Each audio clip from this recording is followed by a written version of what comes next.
নজর রাখবো পরবর্তী সংবাদে। উদ্বেগের কারণ হয়ে দাঁড়াচ্ছে বাংলাদেশি অনুপ্রবেশকারী এবং তাদেরকে কোনোভাবেই যেন রোখা যাচ্ছে না ভারতে প্রবেশের ক্ষেত্রে।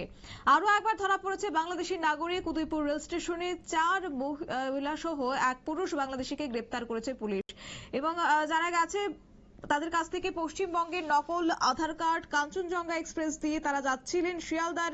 এরপর যাওয়ার কথা ছিল তাদের আমেদাবাদ, কিন্তু তাদের এই প্ল্যান নাৎসাৎ করে দিয়েছে উদয়পুর পুলিশ। গোটা বিষয়কে কেন্দ্র করে কি রয়েছে বক্তব্য শুনুন। বরিশাল বলতে বাংলাদেশ।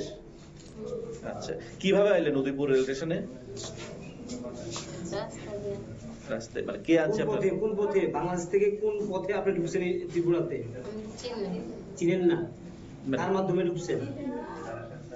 একজনের মাধ্যমে। ওনার বাড়ি কোথায়, ইন্ডিয়া না বাংলাদেশ? ইন্ডিয়া। ইন্ডিয়াতে। এটা কি সোনামুড়াতে না উদয়পুর রেল স্টেশনে? কেউ জানেন না? আমি জানি না। আপনি বাংলাদেশ থেকে বরিশাল থেকে আপনি কোন জায়গায়, বাংলাদেশের লাস্ট স্টেশন কোনটা ছিল? ফেনী। তাহলে কি আপনি রামগড় দিয়ে এসেছেন? জি,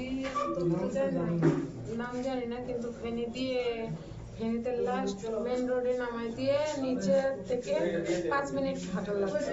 5 মিনিট পরে বর্ডার ক্রস করছি আমরা মই দিয়ে। এই যে আপনাদের যে পাসিং করে দিল, ও কি ভারতে না বাংলাদেশ? ও ভারতে। ভারতে থাকে, বাংলাদেশে থাকে। আচ্ছা, কোন জায়গায় বলো তো, কোন জায়গায়? কোন জায়গায় থাকে এটা তো জানি না, কিন্তু ভারতে থাকে, মানে বাংলাদেশে ফেনীতে থাকে। মানে ভারতে কোন জায়গায় থাকে? আপনি কেন এসেছেন? এই এতজন যে আসলেন কেন, কি কারণে? আমাদের কাজ দিতে চাইছিল। কি কাজ? কাজের কথা বলে না, বলছি কি ভালো কাজ দিব, তো জামাইরে গাড়ি কিনে দিব, কাজ করবি, খাবি দাবি থাকবি। আচ্ছা, এটা কি কোনো টাকার চুক্তিতে এসেছেন আপনারা? জি না, মাসকের বেতন। কি কাজ, কি ধরনের কাজ দিবে বলেছে? ওই কাজ তো বলে না, খালি ওর কথা, ও যে গাড়ি দিয়ে দিব আর তোদের কাজ নিয়ে। কত টাকা করে নিয়েছে আপনাদের এখানে আনার জন্য? লোক প্রতি 15,000 করে নিচ্ছে। লোক প্রতি 15,000।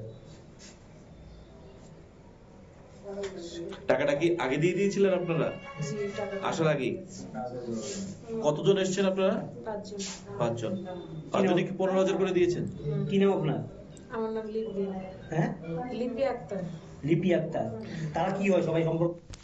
আপনারা শুনলেন বাংলাদেশি অনুপ্রবেশকারীদের বক্তব্য এবং তারা কিন্তু জানাচ্ছেন যে ভারতীয় দালাল মারফত তারা টাকার কার্যত খেলা চলছে এবং টাকা পেয়ে তারা পার পেয়ে যাচ্ছে বাংলাদেশ থেকে অবৈধভাবে ভারতে প্রবেশ করছে এবং এই দীর্ঘদিন ধরে এই দালাল চক্র রীতিমতো তাদেরকে ফুলিয়ে ফুসলিয়ে যাচ্ছে যে তাদেরকে কাজ দেওয়া হবে, এমনটাই কিন্তু তারা জানিয়েছেন। তবে যাই হোক, এই যে বাংলাদেশি অনুপ্রবেশকারীদের তাদের অবৈধ পথে তাদেরকে নিয়ে আনা, এতে করে কিন্তু সীমান্ত সুরক্ষা নিয়ে আরো একবার প্রশ্নচিহ্ন দেখা দিয়েছে।